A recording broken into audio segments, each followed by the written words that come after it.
And we're live. Good evening, everyone. Got my UCC coffee here. And yeah, good evening from the Japanese island of Miyakojima. It has been quite a long few days. But no, thank you so much for joining me here. This is a little bit of a new initiative I've been planning and thinking of having a play around with, because most of you I'm used to interacting and chatting with on Twitter or even in the YouTube comment section on my regular videos. But I thought after a chase or during some downtime when I'm on the road, this would be a really good opportunity to chat with you guys, interact with you guys. And, you know, especially if you've got any questions about the storm itself. Look, I'm here to, you know, answer any questions you may have, not only about Typhoon Hinnamnor this time, but, you know, behind the scenes, what it's like to do this slightly unorthodox pursuit of mine, which is storm chasing. So, yeah, any questions? Look, if I miss your question the first time around, then please do feel free to ask again, because I might not be able to get to all of them first time around. So, yeah, now, great. The comments coming in. Hi, Connor. Hi, Lois in the UK. Thanks so much for joining. Ray in the Philippines. Lots of familiar names who I know from Twitter and elsewhere. So thank you so much to all of you. So what I'll do, I'm not going to blabber on for too long. I'm just going to give a quick overview of what's been going on here on Miyakojima, the kind of the weirdness and quirkiness of this storm. This wasn't kind of like a regular typhoon, which, you know, everyone might expect. Also, I need to address what's going to happen next. Obviously, this is still an ongoing event, and it's barreling towards South Korea right now. So there's going to be some pretty serious impacts there. And all the while, I'll probably open it up for questions and answers. So as I said before, any questions you have, just fire away. I'll do my best to, you know, address as many kind of issues or questions as you have. But first of all, I just want to give a quick disclaimer. I'm not a forecaster. Whilst I do have a pretty good general knowledge of tropical cyclones, obviously, I'm not an expert in meteorology. I just hunt the things down. So if you've got any specific queries on the technical sides of the forecasts, or, you know, specific things like, is a certain area going to get a certain kind of risk or hazard, I don't want to go there. Basically, if you are in an evacuation zone, if you're under warnings, what you need to do, and this goes for wherever you are in the world, I'm not just talking about South Korea, but in the future in the Philippines, Japan, wherever, you know, if your local officials are telling you to evacuate, please do listen to them. And yeah, pay attention to your local weather service officers or weather bureaus, because those are the people who really know not what they're talking about, not some internet guy like me. So yeah, it has been a pretty exhausting week personally, but also for the islanders here on Miyakojima. This has been a pretty long duration storm. So what are we now? Saturday. This thing was buzzing the eastern Okinawan Islands on Tuesday, I think, when it was peaking as a Cat 5 the first time, which was pretty crazy. It first just passed north of the Daito Islands, which are about 250 kilometers to the east of Okinawa. So now these islands are actually inhabited, and I have thought about chasing there in the past. I didn't have enough time to get there this time. It would have been quite a high risk chase, but yeah, being on one of those islands for a direct hit from a Cat 5 would have been pretty crazy event. But thankfully for them, the tiny core of the storm at the time just missed. And then it buzzed to the south of Okinawa and then took this really, really weird route, which is, first time I've seen anything like this. A storm near Okinawa just dives south all the way, well, not quite as far as the Philippines, but it was heading that way and then stalled out just, you know, a couple of 100 kilometers south of the southern Ryukyu Islands, Miyakojima and Ishigaki, and then it started pulling back north. So we really started feeling the effects of this storm, you know, 3 days ago here. You know, we had some huge waves pushing ashore on Wednesday. Thursday, they were getting like epic on the south coast of Miyako. huge storm, really big fetch of wind. So the waves were crazy. And then Friday, yesterday, and then obviously today, that's when the wind and the rain really started picking up and lashing the islands. It's been pretty rough out there for most of today, actually.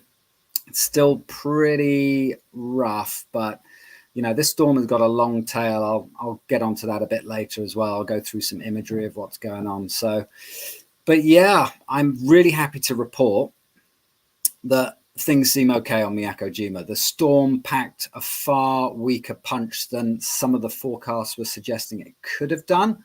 And I'll get on to a bit of that later on as well as to why this was a little bit of an unconventional, strange storm.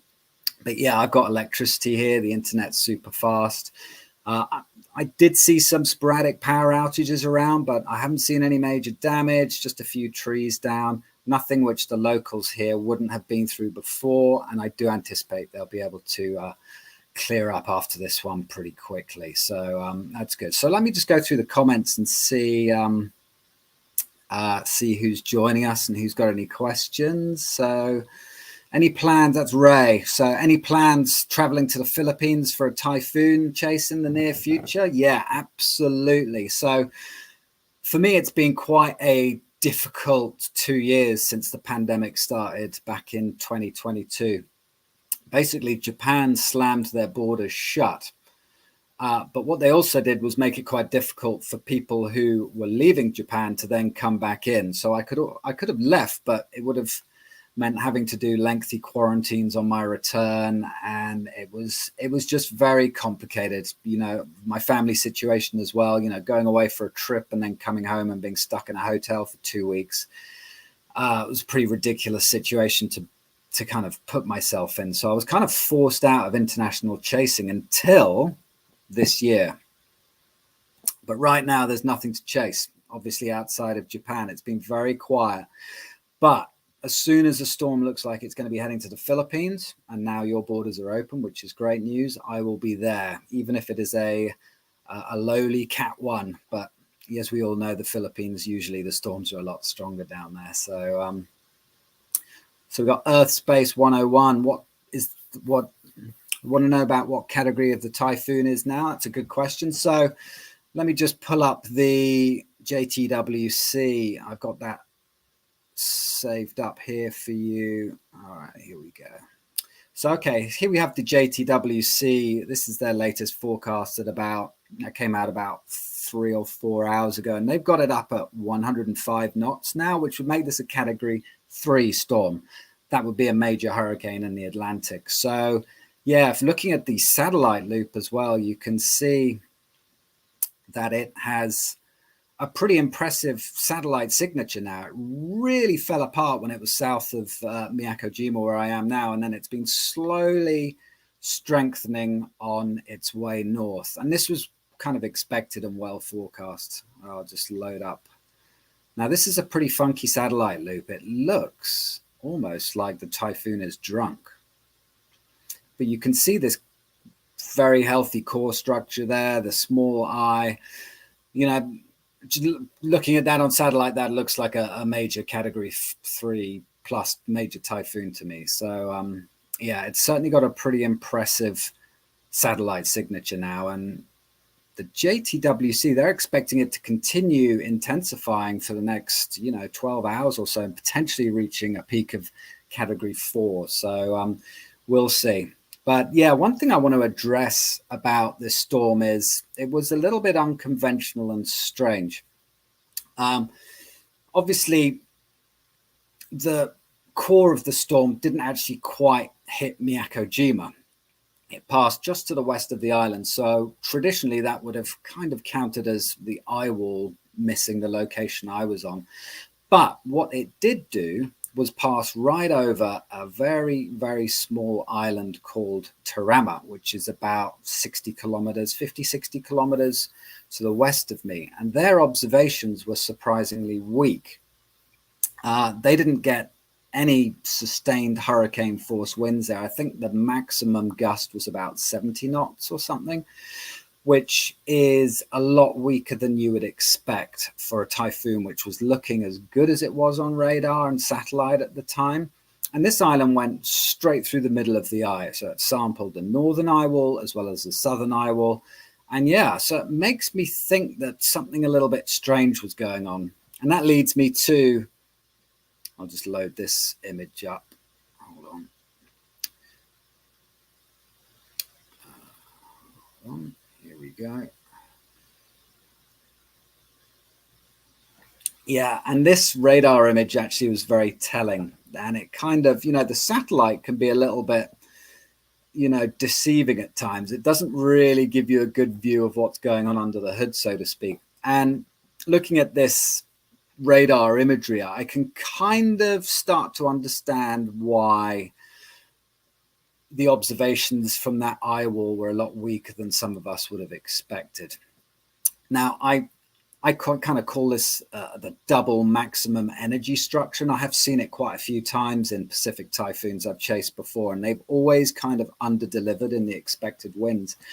And again, look, I'm not a meteorologist, but just from my observations and my understanding of it, you got this massive outer eye wall here, or outer band, I should say, completely surrounding the tiny little core in the middle. And it's almost as if, these two forces are competing against each other, and almost like trying to compete for the energy that is available. So, yeah, my impressions were that just because of the sheer size of the storm and the kind of the energy split between these two competing eye walls, so to speak, yeah, the winds were just spread out, a pretty shallow pressure gradient. And that's why it really didn't deliver the winds which many of us were expecting. This is, of course, really good news for Miyako, Ishigaki, and Toraima as well, because it means that obviously the damage and the effects of the typhoon are a lot less than they could have been. So hold on, let me go through any more questions. So Ray says again, I haven't seen you do a typhoon chase in South Korea. I wonder why. Yeah, that's a good question. Partly because most of the typhoons going up to South Korea usually pass through the Ryukyu Islands, and they're usually stronger down there. You sometimes get exceptions, more kind of storms forming at more northerly latitudes, but most of the time the action is going on in the Ryukyu Islands from Okinawa, Miyakojima, Ishigaki. So yeah, and it's quite far north. I think about 35 degrees north is, what are we looking at? Yeah, I generally get a little bit unenthused about chasing tropical cyclones north of 30 degrees north latitude, just because they're often becoming a bit of a sheared, weakening mess there. So if I can catch them at a lower latitude where the environment is usually better and the sea surface temperatures are warmer, that's what I prefer to do. So Unknown Anonymous, here we go. How would you compare this chase to some of your previous island roulette Daito chases? Yeah, this one was interesting. I kind of put my Okinawa chases into kind of two brackets. You get the ones like Hinamnor, like these super massive, kind of almost flabby typhoons, which are just so big, they don't really have this concentrated violence in the eye wall. And then you get the really kind of more compact, nastier ones. Like a great example was Typhoon Ling, which was the last time I was actually chasing on Miyakojima in 2019. That was a compact, very, very nasty Category 4 typhoon, which just span up and smashed straight over the island. And that was on a completely different scale to what I witnessed this time with Hinamnor. So yeah, they're very much split into kind of two groups, the typhoons here, and this was certainly more on the what I would call the flabbier, looser side of things. Again, as I said before, good news for the islands. So is it Valentinos says, is it as strong as they say? I live in South Korea and I'm meant to be next. Should we worry? Yeah, take this storm seriously. These storms, when they reach mainland Japan and South Korea, they do have a habit of causing a lot of problems and being very dangerous. For starters, just the infrastructure in South Korea and mainland Japan, it's very different to, these bulletproof islands, which I'm on right now. you don't get as many strong typhoons so regularly as we do down here, so that there's just a lot more stuff to break. And of course, we got the flooding issues and storm surge. There's just so much infrastructure. So yeah, absolutely, it needs to be taken seriously. And as I said before, keep an eye on the Korean Meteorological Agency, listen to their warnings, because they're, well on top of things. And talking of which, I'll just bring up I've got it saved here. I'll bring up their latest warning to share with friends who might be tuning in from South Korea. So this is the KMA's latest. Let me put that on a full screen. That's the latest warning from the Korean Meteorological Association. So they have it smashing into Jeju Island in the early hours of Tuesday as a very strong typhoon with maximum winds of around 160 kilometers an hour. Now, again, we've got to remember that that might not necessarily sound very strong, but again, because this is such a large typhoon, these winds are spread over a very, very large portion. So, looking at that forecast track, the whole south coast of South Korea is going to get lashed by some pretty severe weather and, of course, huge waves, storm surge, and risks like that as well. And looking at that as well, Kyushu in Japan is going to get some really rough, potentially hazardous weather as well. There's going to be a flooding risk there and storm surge, big waves. So, it's not just Korea that is going to get this, certainly Kyushu as well, and even parts of Honshu. So, it's going to be, I do anticipate this is going to be a high impact storm, and it's going to cause potentially quite a lot of disruption. So, yes. Oh, sorry, Lois, I'll get to you in a sec. So how long after you arrived to the island did the storm hit? So I got here super early. I flew into Okinawa on Tuesday and then landed on Miyakojima on Wednesday. It is now Saturday. So this was a lot earlier than I would usually deploy to one of these islands. And this was because the forecast track was really unusual and problematic. It had the storm stalling out way too close to the islands for my personal comfort. So I wanted to get in here early before there was any possible chances of flight cancellations or, just things preventing me from getting onto location.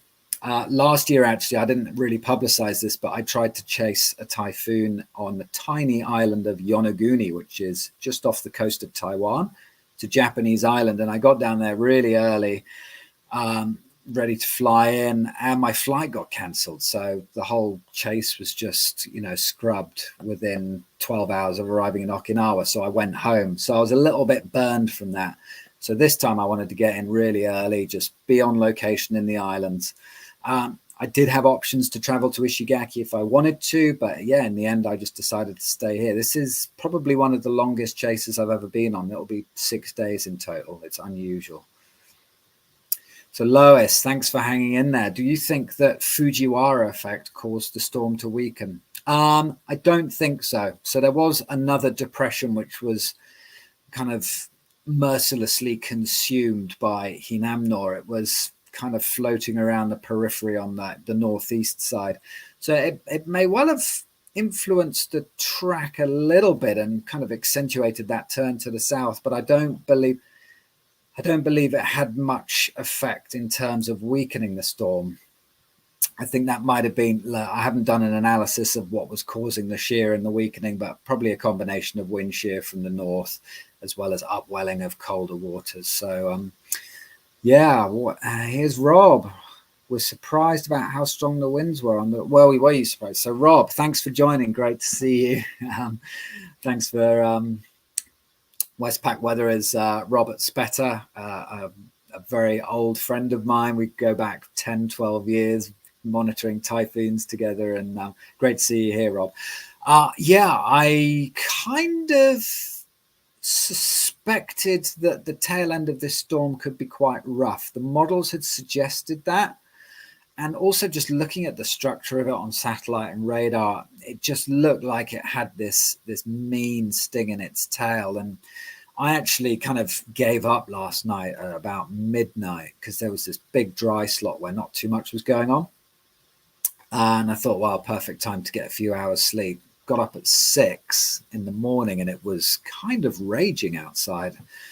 And luckily I was feeling pretty motivated. So I just threw everything into the car and hit the road. And a good job I did, because actually the strongest winds of the storm here on Miyako took place at about 7 o'clock this morning, when the actual inner eye was well north, but this nasty, outer eye wall, I'm not going to really call it an eye wall, but that big ring of outer convection, that big band was raking us. And Miyako got a gust to 80 knots, so miles per hour, that's probably about 90.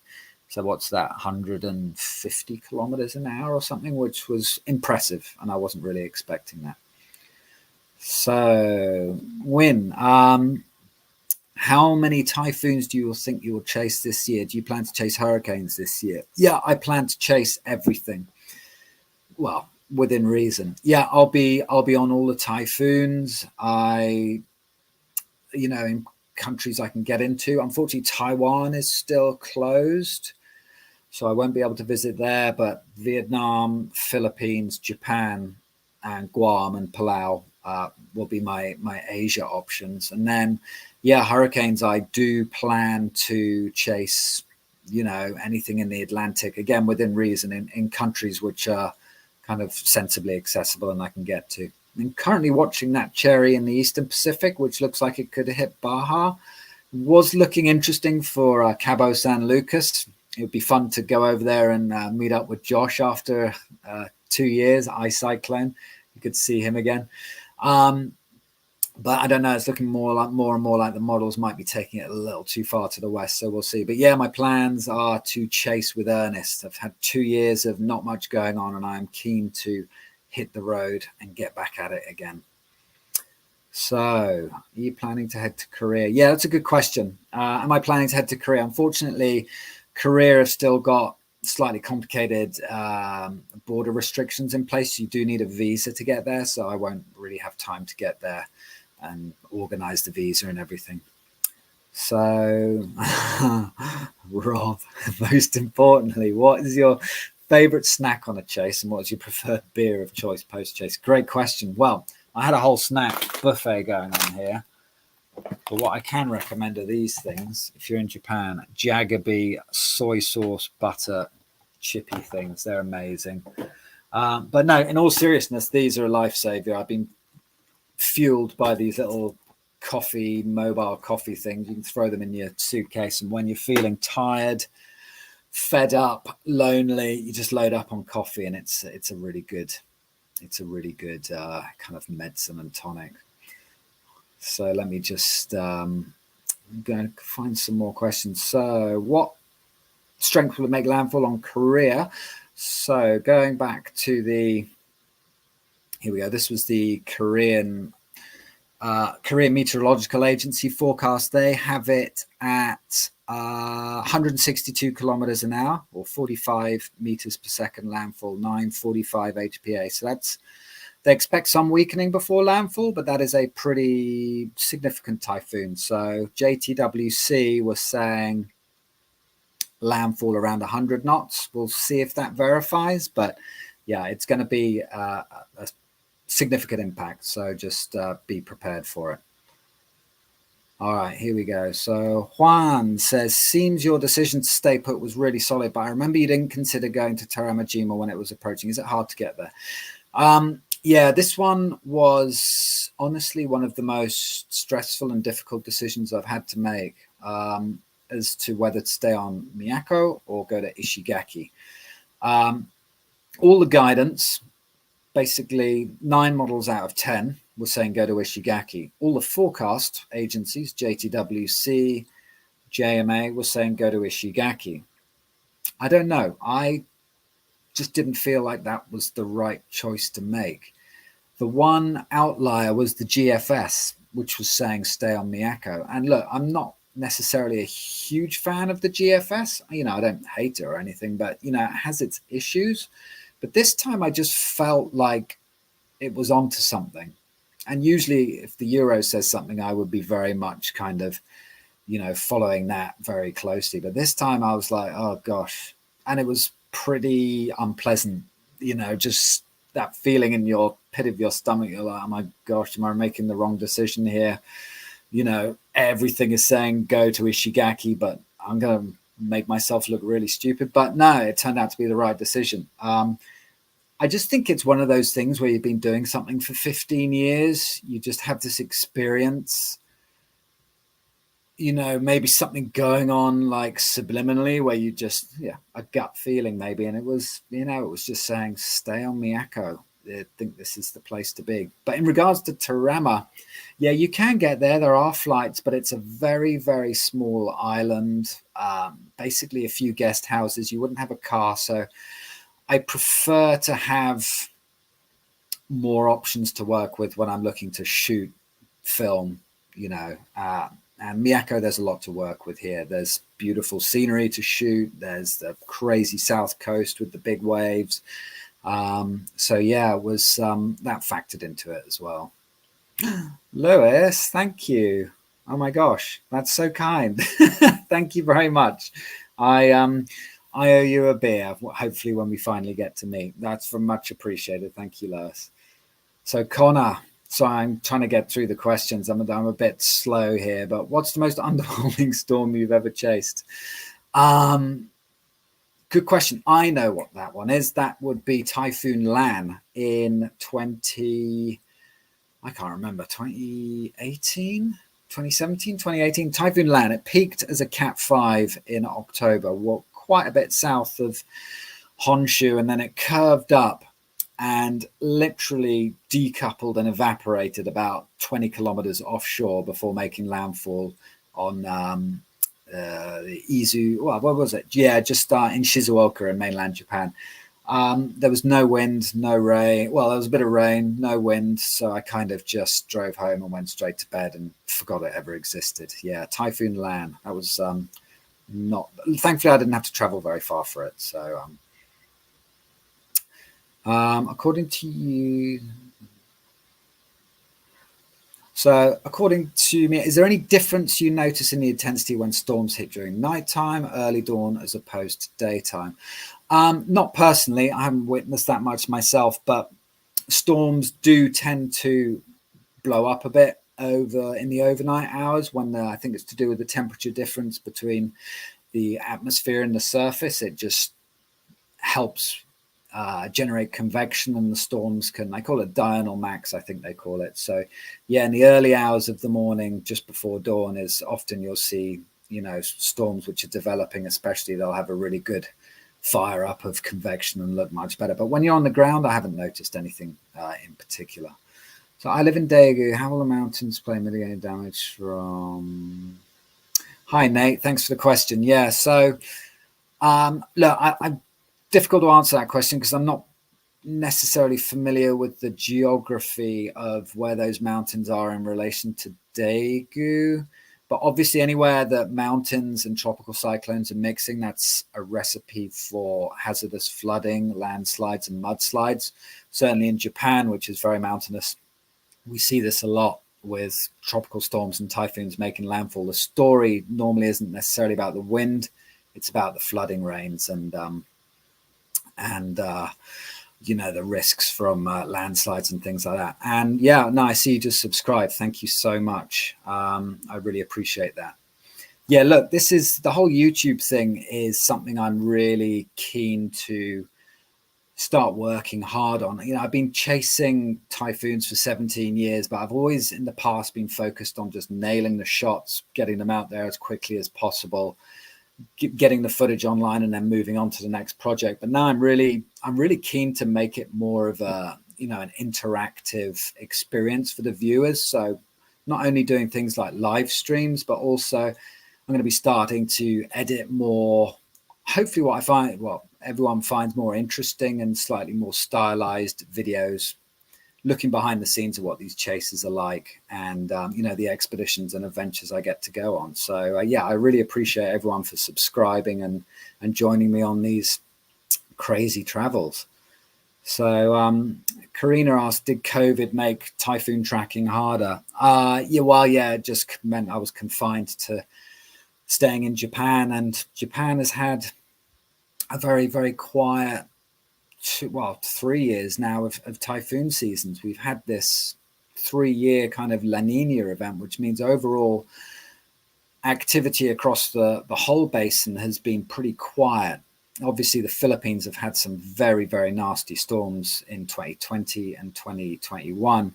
But yeah, most of the action has stayed south and avoided Japan. So yeah, not much for me to have been filming over the last couple of years. So, and Karina also asks, the Atlantic basin is struggling. Don't expect anything this year. No, something very weird is going on over there. I'm sure the experts are scratching their heads over that. It was supposed to be a hyperactive year, and I was all set and ready to, be making multiple trips across the Pacific, but it hasn't come yet. But it's 4th of September. There's plenty of season left. So we'll see. I'll certainly be keeping an eye on it.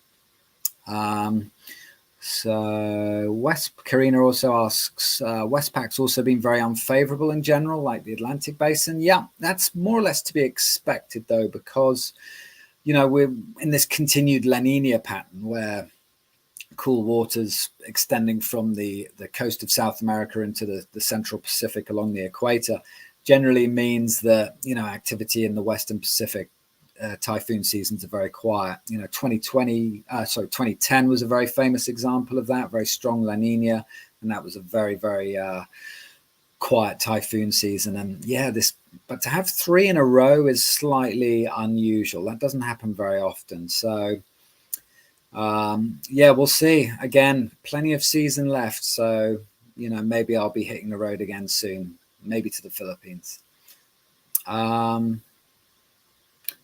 So yeah, Demon asks a similar question about the quiet season. So Connor, I think live briefings would be a good idea. Yeah, that might be a bit difficult during storms I'm chasing because it's extremely hectic. I've got a lot going on in my mind and figuring out all my gear and what to shoot and stuff. So I'll see. I'll think about it.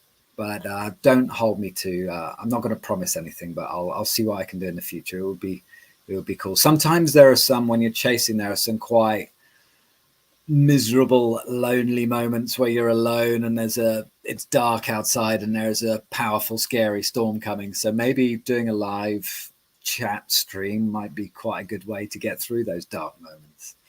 Have I dried out? So Lois says, have I dried out? And do you mind that side of the chase, or is it just part of the job? Yeah, I have dried out. My car is really gross inside. It got a lot of seawater in the seats, and seawater is very smelly once it starts because it's full of microorganisms and plankton and stuff. And when those little creatures die, they get really smelly quite quickly. So I'm going to have to get up early and run the aircon in the car full blast. So Dean says, would you prefer YouTube to Twitter? Glad you want to go live in documentary videos. Yeah, well, kind of Twitter and YouTube are two separate entities. So Twitter's great for just blasting out really quick updates and content, and then YouTube. So what I'm going to do actually with this chase, I'm going to start editing together a vlog style video of the whole chase, which I'll hopefully release in 2 or 3 weeks. And yeah, that will give a really in-depth behind the scenes look of the chase side of things, what I'm thinking and how I'm going about what I do, but also give you a look at just how stunningly beautiful Miyako is. So there's a bit of a travel video component to it as well. So I'm looking forward to doing that. I'm really enjoying the editing and creative side to this. It's a long learning process, so I'm excited to get at it. Sam, thank you for joining, mate. I hope all's well. Sam's in New Zealand and has been a really solid buddy and supporter over the years. I really appreciate it. Great to see you, Sam. I hope you're doing well. So Justine asks, what's the most intense or violent storm that I've ever chased? Well, hands down, that's Super Typhoon Haiyan in or Yolanda in the Philippines back in 2013. So that was 9 years ago. Yeah, hands down the most violent, destructive, tragic, horrendous event I've ever been through, and honestly doubt whether I'll ever go through something like that again. I hope that day never happens again, because it was truly a one of a kind storm. Very, very unpleasant. So Win asked, would I come to the US for tornado season? No, not my thing. It's too crowded, too many people. I kind of like to do things where there aren't thousands of other people doing it. I do know that hurricane chasing is getting quite busy in the US now, especially. So I'm going to bite the bullet with that one. But generally, look, I'm the only storm chaser that I know of sitting on Miyako filming this typhoon, and that's kind of the way I like it. I've always been kind of someone who enjoys the solitary side of things. No, Lois, yeah, I'm a terrible friend to Josh. So I'll give a shout out to Josh Morgan, iCyclone. He's just had a new series commissioned and come out called Mission Hurricane. I'm really looking forward to watching that. And the producers very kindly used quite a bit of my high-end footage for that show. So if you're interested in that storm or in chasing in particular, I highly recommend that. It's on Weather Spy, and that's called Mission Hurricane with Josh. That's going to be a really cool series, and I'm really looking forward to that.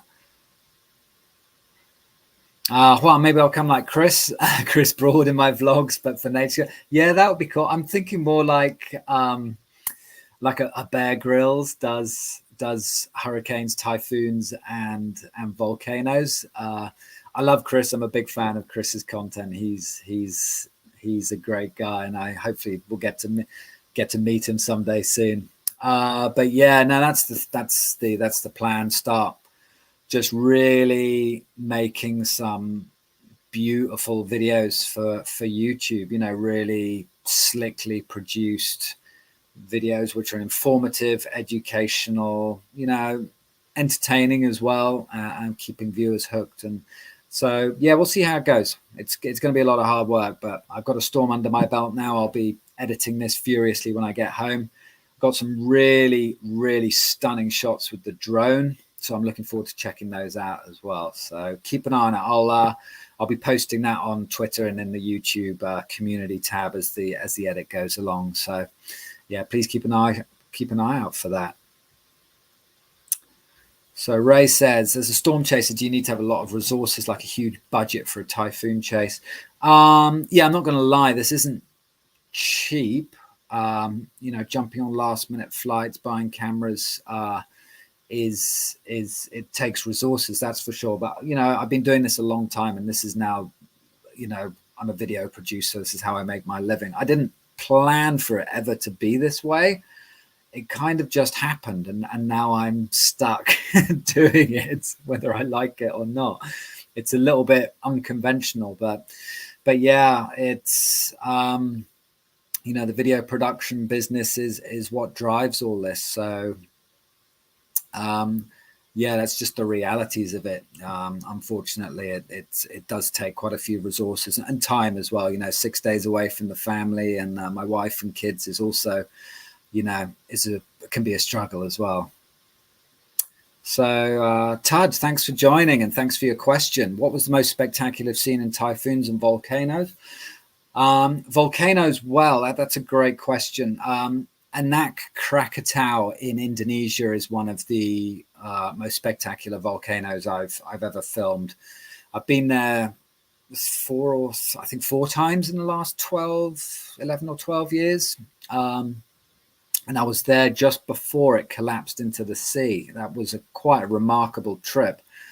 In this period of really heightened activity at the volcano. And then about 4 months after I left, there was tragic events where there was a huge collapse of the volcano into the sea, which caused a tsunami that killed hundreds of people on mainland Java.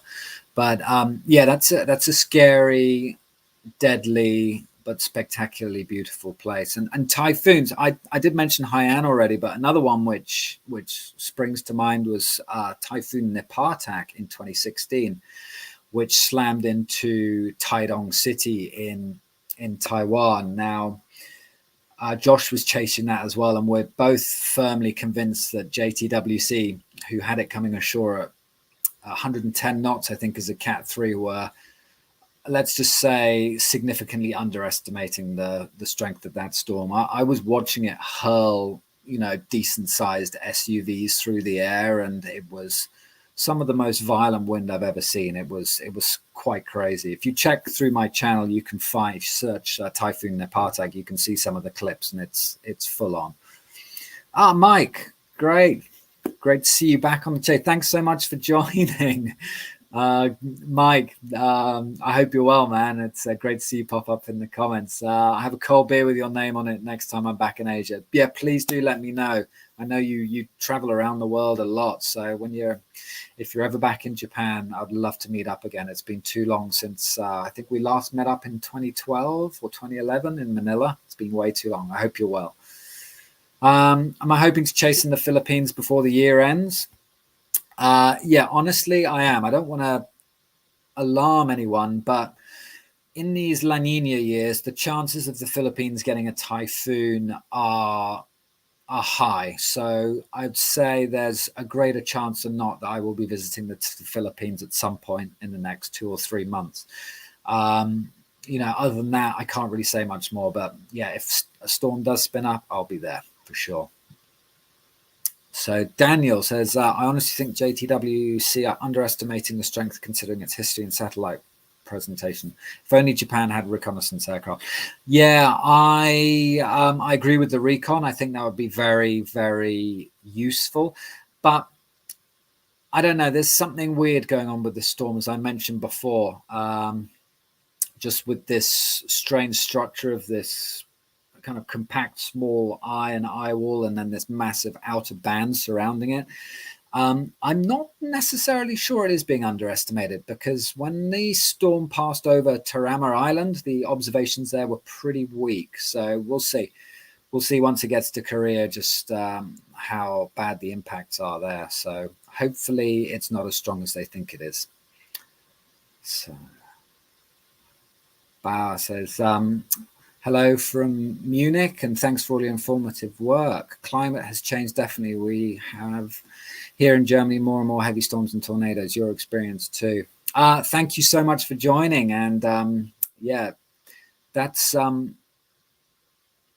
climate change is a difficult one in relation to storm chasing, or what I see firsthand, is because I think the experts are still a little bit uncertain about, what exactly the effects of climate change are going to be on the whole, hurricanes and typhoons. It doesn't necessarily mean there's going to be more, but the consensus, my understanding right now, seems to be that we're going to see lots of storms rapidly intensifying, getting much stronger over a far shorter period of time, and maybe larger numbers of these higher intensity storms as well. But what I do know is just, if that does happen, there are more and more people, more infrastructure along the coastlines of these, these tropical coastlines, the Philippines, Florida, Japan. It's concerning, that's for sure. But, firsthand, I can't really comment personally about what I see in regards to climate change, but I'm certainly keeping an eye on the situation. Yeah, I think, so the yes says, I think Japan does have recon, but it's either private. Yeah, sometimes they do fly recon. I don't think they live stream it per se.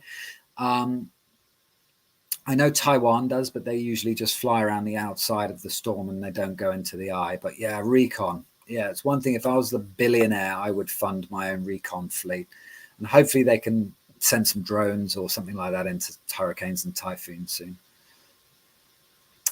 From Falkirk. David, hi, I just want to say hello from Falkirk. I've been following you for many years. I think it was indirectly with you doing something with Jeff Mackley. Oh my gosh, David, thank you so much for joining. And that's Wow, no, that's great to hear. Thank you for following along for so long. Jeff was my absolute or what's the word? Mentor. That's what the word I was looking for. Mentor. When I first started doing this back in 2005, it was Jeff's chase of Typhoon Haitang, sorry, in Taiwan in 2005. That got me into this. I saw his incredible images from that big super typhoon which smashed into Taiwan. I was like, I want to do that, and he very kindly let me join along. And you know, the rest is history. So yeah, Jeff's done some amazingly cool stuff. So yeah, thanks for dropping in and saying hi, David. I appreciate that. So Ray says, look forward to your future content, James. Thank you. Yeah, Ray, thank you very much. I really appreciate your support and everything. So it means a lot. So I'm probably going to wrap this up soon. Just in closing, yeah, just a big thank you. I will try and do more of these in the future, maybe before the storms hit. That might be quite cool as well when I get some downtime during these storms. But yeah, thankfully, Hinamnor was an underachiever on Miyako and Ishigaki. So that's really, really good news for these islands. So hopefully tomorrow everything will be back open again. They'll have cleaned up the mess. There's a few tree branches down and stuff. But yeah, just thinking of everyone in South Korea. Stay safe up there. Listen, always remember to listen to your local weather officials. And if someone asks you to evacuate, make sure you evacuate. Yeah, no, brilliant. This has been a lot of fun. And big thanks to everyone, and see you in the next storm. Cheers. Take care.